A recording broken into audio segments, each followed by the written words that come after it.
Como então desgarrados da terra, como assim levantados do chão, como embaixo dos pés uma terra, como água escorrendo da mão, como em sonho correr numa estrada, deslizando no mesmo lugar, como em sonho perder a passada e no ombro da terra tomar.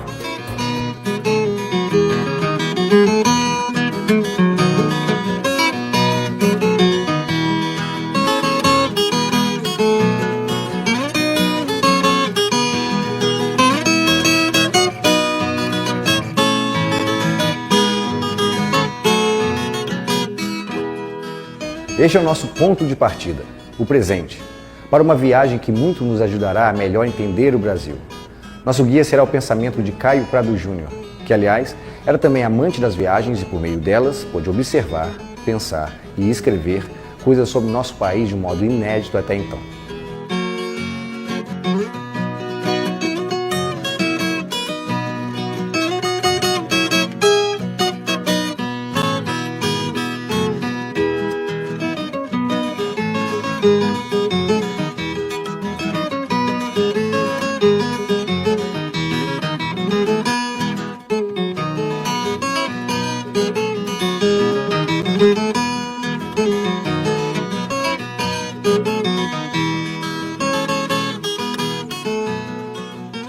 Não é coincidência partir do Porto de Santos.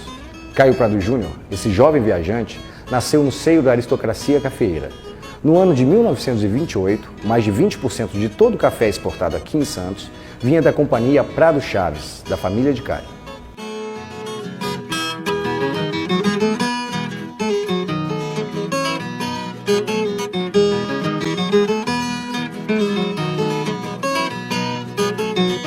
Nem mesmo nascer de uma família de barões do café impediu Caio Prado Júnior de ser um aristocrata rebelde, disposto a pensar a formação do Brasil, sua economia, sua história, sempre de olho na necessidade de transformação.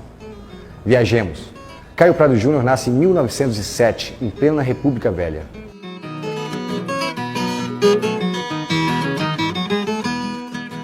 É uma época de amplo domínio econômico e político da burguesia cafeeira de São Paulo. Entre os chamados barões do café, a família de Caio, o Silva Prado, é particularmente importante. Como os outros de sua família, desde cedo Caio adquire o hábito de viajar ao exterior. Mas ele também quer conhecer o Brasil profundo, o país interior. Essas viagens são a origem de uma indignação profunda que começa a surgir na alma desse jovem aristocrata. De um lado, Caio vê a miséria do povo brasileiro e do outro, dentro e fora do Brasil, vê como vivem os brasileiros ricos. Tamanha diferença só faz aumentar sua indignação.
desejo de pensar e entender, criar reflexão e teoria, por vezes encontra nos homens também disposição para a luta. O intelectual Caio Prado Júnior é também um militante Caio Prado Júnior. E uma atividade alimenta a outra, se é que podemos separá-las. O fato é que Caio Prado Júnior é um dos primeiros pensadores brasileiros que apresenta uma novidade. Um modo novo de interpretar e entender o Brasil e suas relações. O marxismo. Caio Prado nasceu em 1907, no seio do que é considerado uma das mais importantes famílias da chamada burguesia cafeeira de São Paulo. Em 1907, pleno período da chamada República Velha, ou seja, um período em que o grupo social do Caio Prado tem amplo domínio político, econômico e social. O próprio Caio Prado, eu acho que chega a mencionar, mesmo em entrevistas que ele concedeu, como viagens que ele costumava fazer tanto no interior do Brasil como no exterior, logo chamaram atenção para ele sobre a discrepância, no fundo, das condições de vida da grande maioria da população brasileira, para uma minoria que vivia muito bem, e mesmo para outros países. Ele ingressa no Partido Democrático de São Paulo. O que é o Partido Democrático de São Paulo? É um partido que, na verdade, reúne tanto membros dessa burguesia cafeeira de São Paulo, como das camadas médias descontentes com o regime. A gente pensa em coisas como o voto secreto, a instituição de direitos civis, no sentido também mais amplo. E é interessante que o Partido Democrático, nas eleições de 30, vai apoiar o candidato que se coloca contra a situação vigente na República Velha. A primeira prisão do Caio Prado ocorre justamente nesse momento. Parece que num curso, o que provavelmente seria quase que um antecessor das atuais carreatas, do Júlio Prestes, que era o candidato oficial, o Caio Prado dá um grito, viva Getúlio, e por isso ele é preso rapidamente. Em 30 ocorrem as eleições, como é comum na República Velha, na Primeira República. Essas eleições são fraudadas, portanto, o Getúlio é derrotado, mas o que é novo nessa situação, nessas eleições, é que os derrotados não aceitam o resultado. Eles vão pegar em armas e justamente a partir daí ocorre o chamado movimento da Revolução de 30. E o Caio Prado vai se engajar nesse momento. Ele, no fundo, acredita, imagina, que a Revolução de 30 pode mudar a face do Brasil. É decisivo também nessa virada, nessa mudança dele, que de alguma maneira continua ao longo da vida dele, ele não sai desse rumo. Também a experiência de viajar para a União Soviética. A gente pensa isso no começo dos anos 30. A Revolução Russa, naquele momento, ainda é muito recente. Mesmo o stalinismo não está claro que vai ser essa orientação que vai predominar. E há, no fundo, uma esperança, nessa espécie de canteiro que era a União Soviética, de construir um novo mundo. Então, a partir daí que o Caio Prado assume esse rumo de compromisso com o socialismo, que vai marcar o resto da vida dele.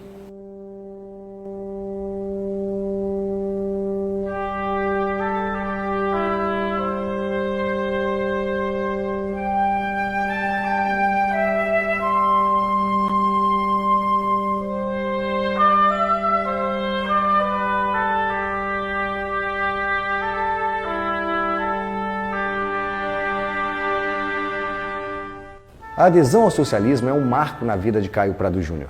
Antes dela, pode ter sido um menino inquieto, mesmo um jovem rebelde, mas a sua inquietação, a sua rebeldia não tinham ainda uma orientação precisa.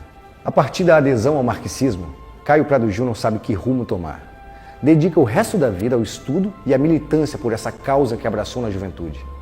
No Formação do Brasil Contemporâneo, no livro de 42, do Caio Prado, que eu acho que é a grande obra dele, Caio Prado tem um comentário interessante. Ele diz que um professor estrangeiro, num certo momento, diz para ele que invejava, né, os historiadores brasileiros, já que eles podiam assistir às cenas mais vivas da sua história sendo realizadas naquele momento.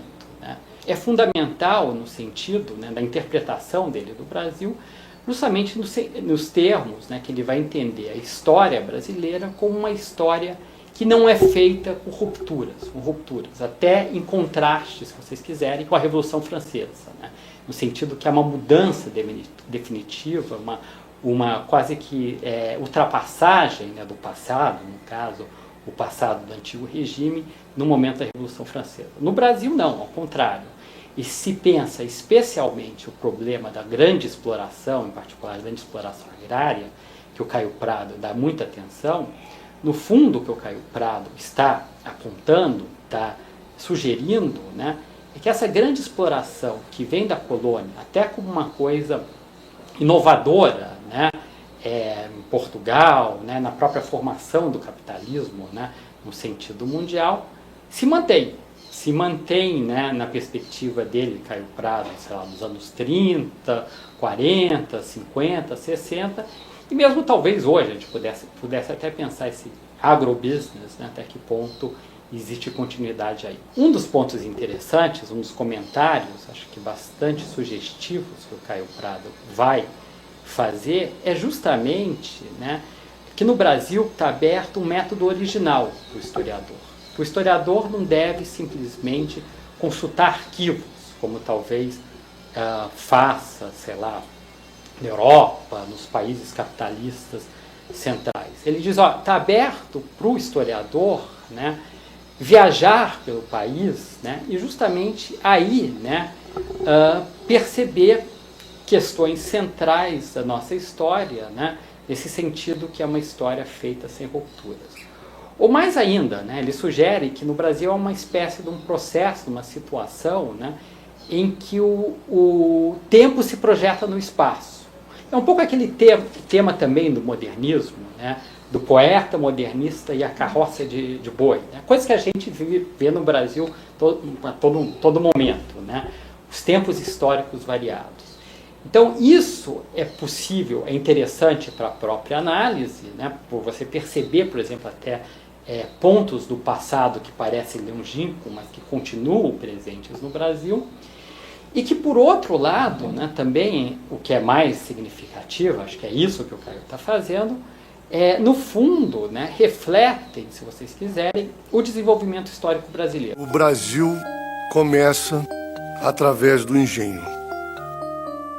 O engenho era feito do senhor de engenho, todo poderoso, que parecia um senhor medieval. Ele tinha o domínio absoluto, era a autoridade máxima, econômica, jurídica e até religiosa na colônia, no século XVI e no século XVII. E o engenho era uma operação complicada, exigia tecnologia, exigia muitos escravos, e toda a sociedade brasileira estava assentada nessa produção. Além desse aspecto econômico, existiu também esse contato entre o senhor e o escravo. Essa relação, evidentemente, era uma relação de dominação, mas também houve uma relação de intercruzamento, inclusive sexual, que foi a base da miscigenação. A complexidade do Brasil decorre desse fato. É uma relação de exploração, de classe, mas ao mesmo tempo permeada dessa relação corporal, afetiva, sexual.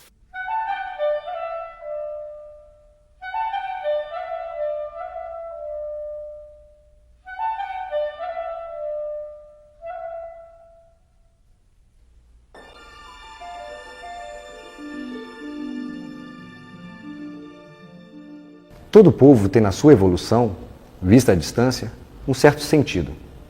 Este se percebe não nos pormenores de sua história, mas no conjunto dos fatos e acontecimentos essenciais que a constituem num largo período de tempo. Quem observa aquele conjunto, desbastando-o do cipoal de incidentes secundários que o acompanham sempre e o fazem muitas vezes confuso e incompreensível, não deixará de perceber que ele se forma de uma linha mestra e ininterrupta de acontecimentos, que se sucedem em ordem rigorosa e dirigida sempre numa determinada orientação. Se vamos à essência da nossa formação, veremos que, na realidade, nos constituímos para fornecer açúcar, tabaco, alguns outros gêneros, mais tarde ouro e diamante, depois algodão e em seguida café, para o comércio europeu. Nada mais do que isso. E é com tal objetivo exterior, voltado para fora do país e sem atenção a considerações que não fossem o interesse daquele comércio, que se organizarão a sociedade e a economia brasileira. Tudo se disporá naquele sentido, a estrutura, bem como as atividades do país.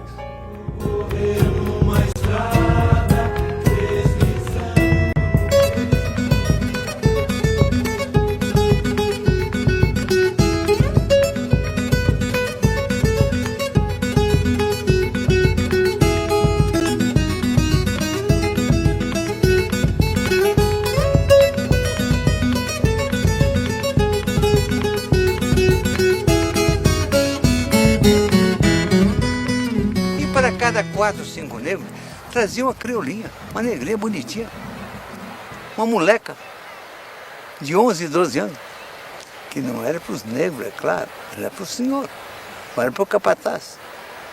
Confortos do senhor.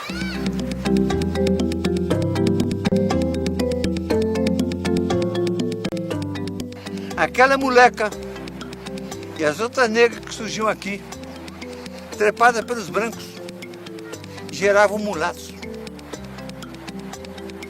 que já ao nascer aprendiam a falar português. E eles não eram africanos, mandados para a África, eles seriam um estrangeiro. Ele era daqui. Então ele não era africano. Índio ele não era. Português não era. Quem era ele? Ninguém. Esse Zé Ninguém, negro, com aquele Zé Ninguém outro, índio, esse Zé Ninguém é que foram se conjugando para formar os brasileiros.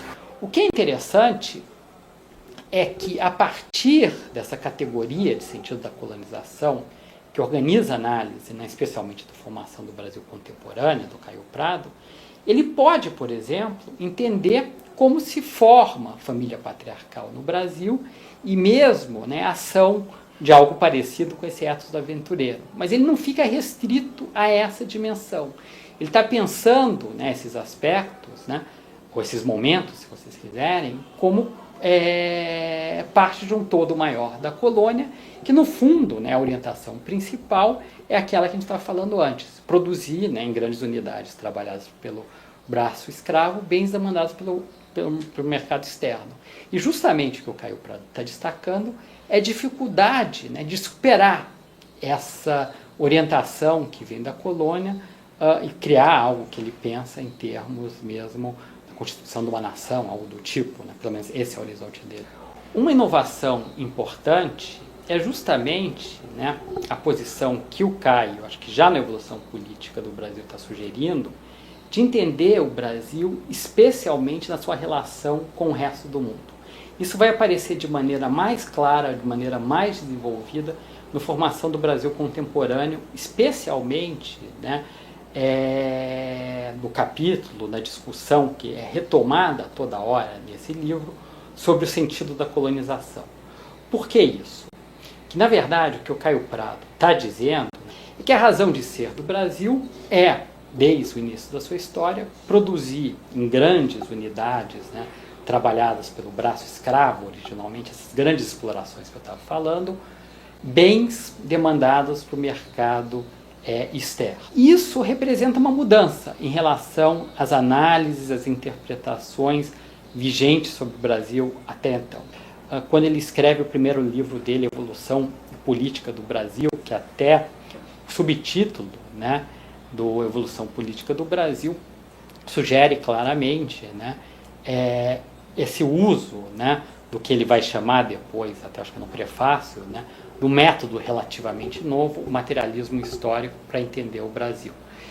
É verdade que talvez aí, né, eu acho que não está tão plenamente desenvolvido o argumento, como vai aparecer depois na formação do Brasil contemporâneo, mesmo a História Econômica do Brasil, a Revolução Brasileira, que é um livro mais polêmico, mas já há um esforço que é bastante interessante, bastante original, se você quiser, mesmo em termos da literatura marxista, então existente no Brasil, que é pequena, né, de não pensar o Brasil simplesmente em termos de aplicar, né, por exemplo, essas teses da Internacional Comunista sobre os chamados países coloniais, semicoloniais e dependentes ao país, mas sim interpretar o país a partir das suas condições, usando o marxismo especialmente como um método, né, de interpretação e de transformação da realidade.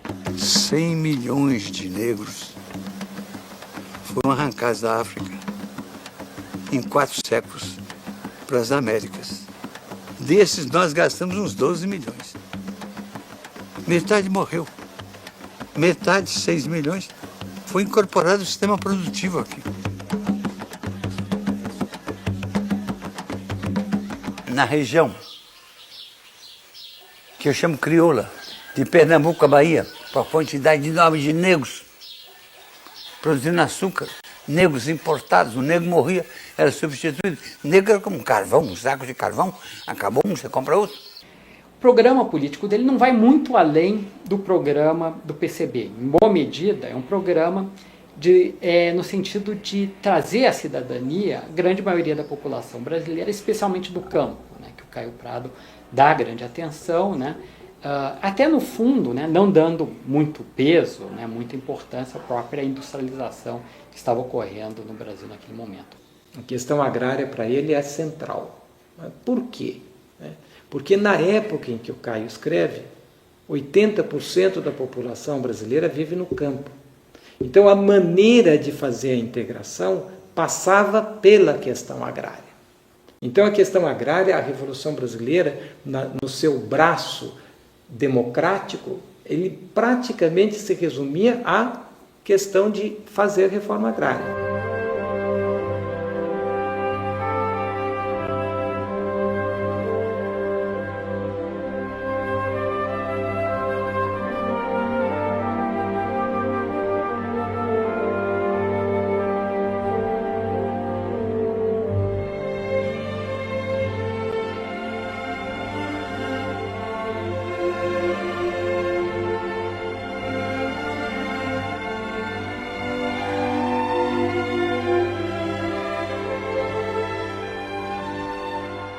Para Caio Prado Júnior, a independência teria se iniciado já em 1808, com a vinda da família real portuguesa para o Brasil. A emancipação teria se dado por iniciativa dos proprietários rurais, organizados no Partido Brasileiro, numa tentativa de antecipar iniciativas que poderiam ter vindo dos setores populares. Na obra dele, propriamente dita, nos livros, né, que no fundo estão sempre pensando, né, intervir na realidade, esse é o horizonte, isso que está colocado, a própria formação do Brasil contemporâneo é interessante, no prefácio, logo no início, ele diz, esse é para ser um primeiro livro que deve nos levar até o Brasil de hoje, que é o que realmente interessa, pensando nesse mesmo lado político, né, de transformação, né, da realidade, que no fundo a teoria deveria abrir caminho. Por outro lado, também é interessante que a gente pode pensar quase também uma dimensão do Caio Prado, no sentido de uma prática teórica, se vocês quiserem. É interessante que o Caio Prado vai criar, né, a Editora Brasiliense, né, até que o Monteiro Lobato também foi sócio da Editora Brasiliense, e que tinha, né, um esforço especial de publicar livros, né, de estudos sobre o Brasil, que procurasse entender o Brasil, né. Além disso, depois, já em 55, né, ele vai ser o grande animador de uma revista que vai existir até 64, né, vai desaparecer por motivos óbvios, né, nesse ano, né, que se chama também Revista Brasiliense, né, e que também tem essa orientação e de alguma maneira indica, né, uma posição dele, e mais do que dele, de um certo grupo, de alguma maneira próximo a ele, crítico em relação às teses, né, do PCB, que no fundo, né, entendiam a partir mesmo das formulações da Terceira Internacional um passado feudal no Brasil, né, entendido na colônia em especial, imaginando resquícios desse passado feudal, e a partir daí a necessidade de realizar uma revolução burguesa, no sentido clássico, né, de alguma maneira abrindo caminho para uma aliança entre burguesia nacional, que era chamada de burguesia nacional, operários e camponeses. O ponto principal aí está justamente na ideia, né, de que o Caio Prado entende o marxismo especialmente como uma abordagem ou como um método, né, um método tanto de interpretação como de transformação da realidade. Então o que ele vai fazer a partir daí? Ele não vai simplesmente aplicar o marxismo, né, pensado então como esse conjunto de fórmulas com validade universal, que, por exemplo, as teses da Internacional Comunista sobre os chamados países coloniais, semicoloniais, independentes, em quais são incluídos o Brasil, né, todos os países que, na verdade, né, fossem diferentes da Europa, dos Estados Unidos, do mundo desenvolvido, né, que depois foi conhecido como Terceiro Mundo, né, na verdade, né, ele vai tentar entender, a partir do marxismo, as particularidades brasileiras. Então, um ponto fundamental dele, né, é justamente, né, entender a colônia, né, e depois, mais do que a colônia, né, o que vem à frente no Brasil, né, inserido no próprio quadro, né, de formação do capitalismo. Se a gente pensa no momento da colônia, isso é especialmente importante. É o momento que o capitalismo, até no sentido mundial, está se formando. Além disso, um ponto muito interessante da análise do Caio Prado sobre a colônia é que, de alguma maneira, a própria categoria, o sentido da colonização também possibilita, é reconstituir a colônia como uma totalidade com dimensões variadas, onde aparece, onde é central a questão da produção, mas que junto, né, com a produção, né, a parte mais econômica da vida material diretamente, também vai aparecer, mesmo que problematicamente, né, a formação de uma determinada sociedade.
Em 1933, é publicado o primeiro livro de Caio Prado Júnior, chamado Evolução Política do Brasil.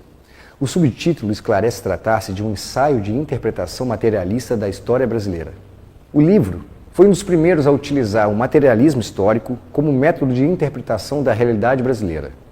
O certo é que praticamente inexistia marxismo no Brasil até 1922, quando o PCB foi fundado.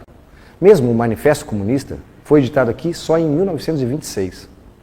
Evolução Política do Brasil marca o rompimento de Caio Prado Júnior com a democracia burguesa e sela o alinhamento com o marxismo, compromisso que manteria até o fim da vida.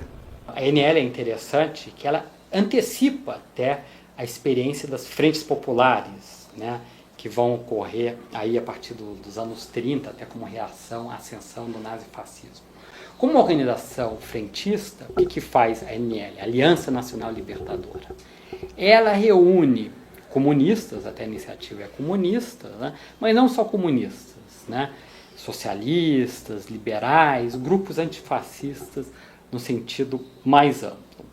Então ele entrou com 28 anos, ele vai ter um papel muito importante na ANL, em especial na ANL de São Paulo, né? Ele vai se tornar vice-presidente, né, da seção paulista da ANL, né? E na verdade vai ser o principal animador da ANL em São Paulo. O general Miguel Costa, lá da época do tenentismo, vai ser o presidente, mas realmente quem vai estar animando a ANL é o Caio Prado, né? Por conta disso ele vai viajar pelo interior, organizar diretórios, ajudar a imprensa, né, partidária, até financeiramente, né, que até os recursos, né, do Caio Prado permitiam isso, né. A ANL depois, né, vai ser colocada na ilegalidade, vai, por conta disso, né, precipitar o levante, né, de 35, né, que ainda hoje, né, é conhecido como intentona, né, que é o nome, né, dos adversários. O Caio Prado mesmo vai ser preso aí, mas mesmo depois é interessante que a atuação dele, né, política é muito marcada por essa experiência da ANL.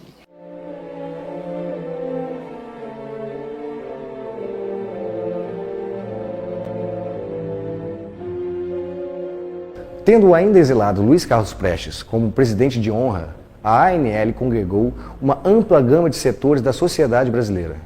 Na pauta do movimento, além da luta contra o integralismo e o fascismo de modo geral, estavam as bandeiras tradicionais do PCB, a luta contra a dominação imperialista e o fim do latifúndio em nosso país. Em 1935, Caio Prado Júnior estima que a ANL tem entre 70 e 100 mil militantes espalhados pelo Brasil. Número impressionante, dada a repressão reinante do grupo varguista e sua lei monstro, a Lei de Segurança Nacional promulgada em 4 de abril de 1935. Neste período, a ANL é colocada na ilegalidade, o que precipita um levante militar conhecido como Intentona Comunista. Caio Prado Júnior é preso.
Cárcere.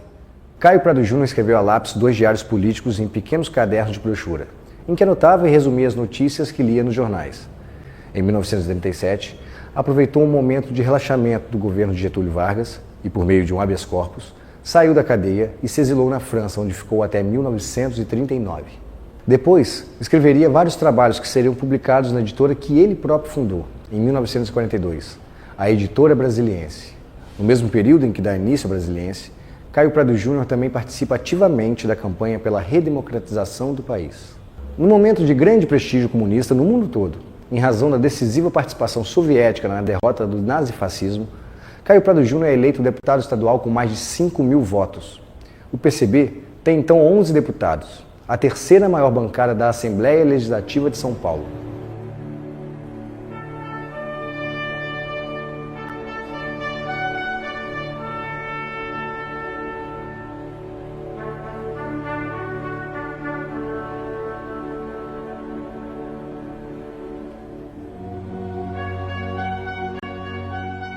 Caio Prado Júnior entendia que o estudo do passado deveria abrir caminho para a ação política.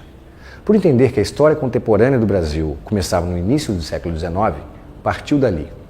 Viu o período como uma espécie de cruzamento entre o passado colonial e o futuro da nacionalidade brasileira.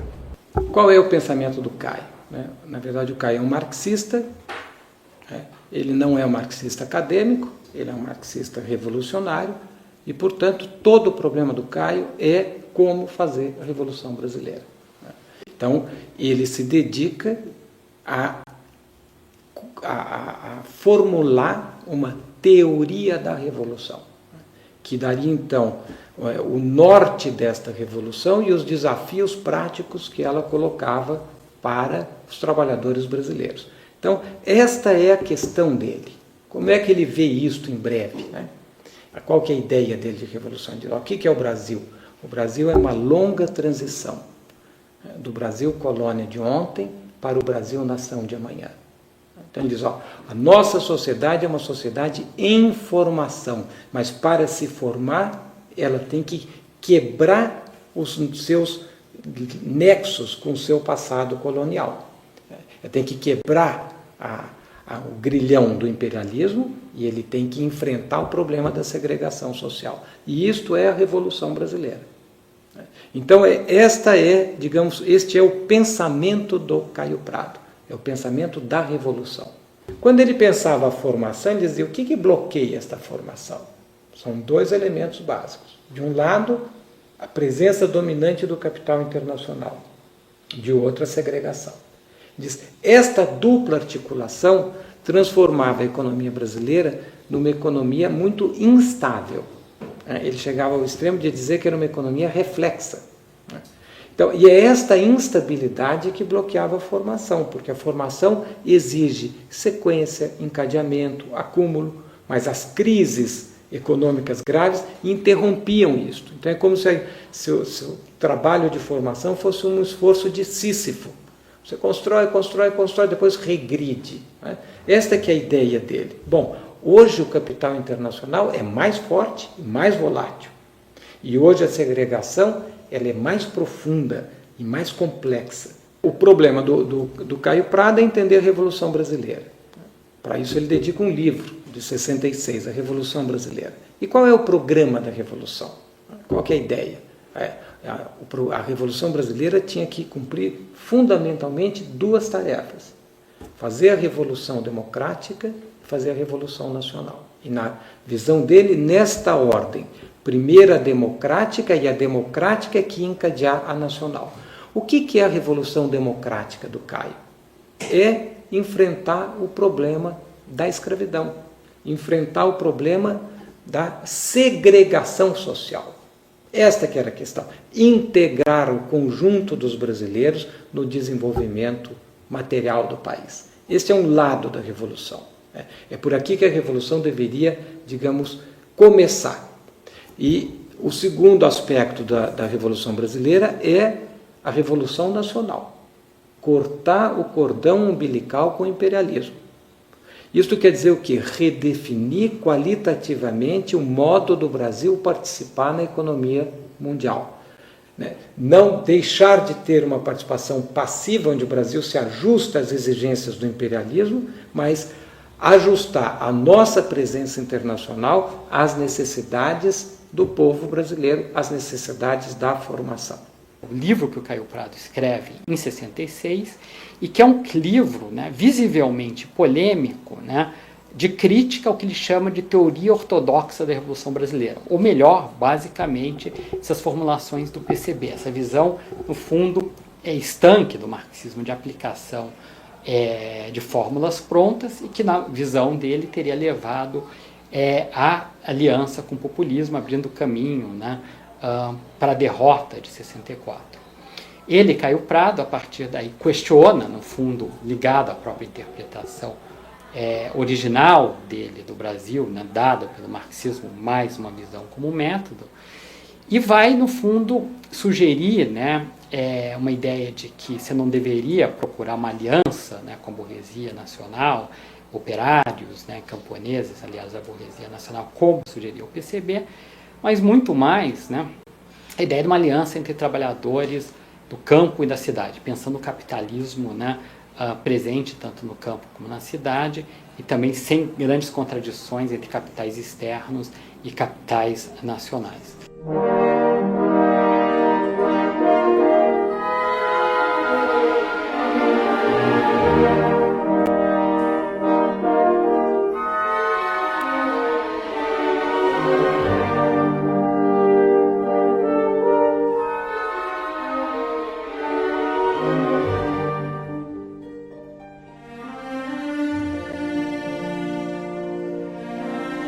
A Revista Brasiliense é fechada com o golpe militar de 1964.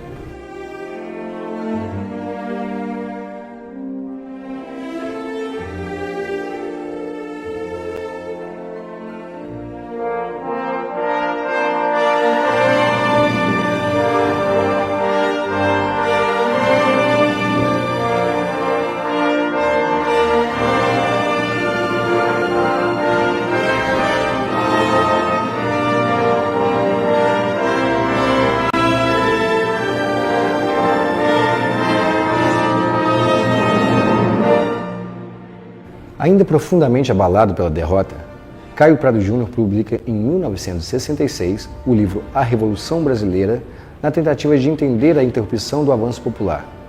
O livro é claramente destinado à esquerda, e particularmente ao PCB, que teria visto no governo João Goulart um período de avanço revolucionário, enquanto, na verdade, teria sido para a preparação do golpe. Para Caio Prado Júnior, os erros que conduziram ao golpe teriam sido frutos da falta de teoria adequada que orientasse a ação revolucionária.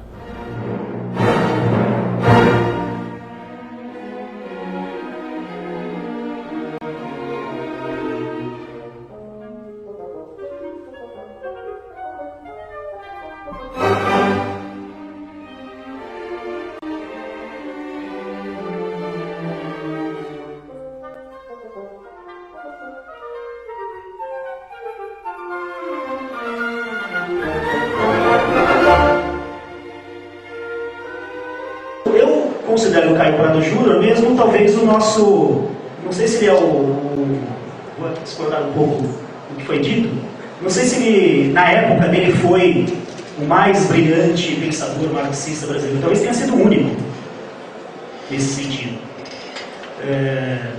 porque talvez tenha sido o único que não decalcou, né, não copiou.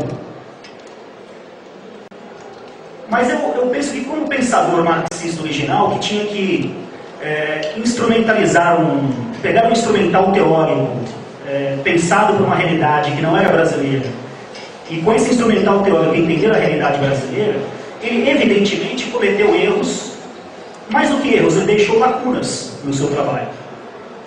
E essas lacunas só poderiam ter sido deixadas por causa da sua originalidade no tratamento da realidade brasileira. Seguindo nesse campo da originalidade do Caio Prado Júnior, é evidente que ele não pode ser visto como um marxista ou um comunista igual aos outros pensadores do seu tempo. Eu creio que ele tem uma característica que ele segue naquele livro muito pouco lido dele, que é o Dialética do Conhecimento, mas que reaparece na Revolução Brasileira, que é a ideia de que os conceitos com os quais ele trabalha são conceitos que expressam não coisas estabelecidas e fixas, Caio Prado Júnior não define coisas. Caio Prado Júnior define relações. Por exemplo, no Dialética do Conhecimento, ele dá um exemplo, ele gostava muito de matemática, de física, né? Estudava muito esses campos do saber. Ele dá até o exemplo do conceito de velocidade. Quando nós definimos a velocidade como espaço sobre tempo, nós não podemos parar de definir o que é espaço, o que é tempo, o que é velocidade. A velocidade é uma relação entre esses entes. A relação entre esses entes já é algo objetivo. Portanto, nós temos que trabalhar sempre com relações e não definir coisas fixas. O mesmo, portanto, ele faz quando estuda a história do Brasil. Ou o que ele chama de Revolução Brasileira. Ela só pode ser apanhada como uma processualidade histórica e não como um conjunto de coisas ou tarefas já pré-determinadas para os agentes da Revolução. Hoje, o problema da segregação é mais complexo, porque aquilo que o Caio dizia que era urgente de ser feito não foi feito. Então, o problema da segregação, ele teve uma metástase, ele se espalhou. Então, hoje, a questão agrária é também uma questão urbana e é também uma questão operária, no sentido de dar emprego a todos. Mas esta ideia básica, começar pelo enfrentamento do problema fundamental do povo brasileiro, que é o problema da desigualdade extrema que caracteriza a sociedade brasileira.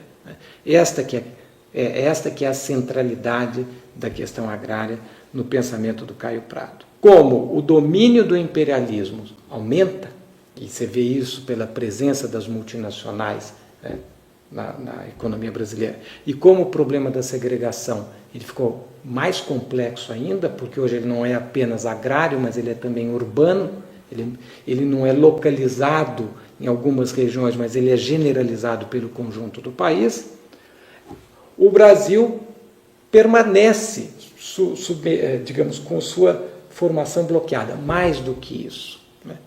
O que foi formado corre o risco de regredir. Então, nós agora vivemos um processo de reversão neocolonial. Entendido como o quê? Entendido como uma incapacidade absoluta de compatibilizar desenvolvimento capitalista, democracia social e soberania nacional. Então, na minha opinião, o Caio Prado é um autor extraordinariamente atual. Caio Prado Júnior foi fiel à decisão que tomou aos 24 anos, quando, como muitos de sua geração, aderiu ao socialismo. Desde então, procurou, como marxista, combinar teoria e prática, como atestam suas obras e iniciativas militantes, e também a editora e a revista Brasiliense. Diferentemente de muitos de seus companheiros, não entendeu o marxismo como um conjunto de fórmulas prontas, mas como um instrumental através do qual podia entender o Brasil, um país que ainda conserva muitos traços daqueles mostrados em sua obra. No discurso proferido em 1967, quando recebeu o prêmio Juca Plato, Caio Prado Júnior nos falou sobre a função do intelectual. É sobretudo de homens de pensamento, que sejam também homens de ação, que o Brasil necessita, e necessita hoje, mais do que nunca, neste momento que vivemos, quando parecem coincidir o máximo de necessidades e aspirações do povo brasileiro a exigirem amplos horizontes e perspectivas.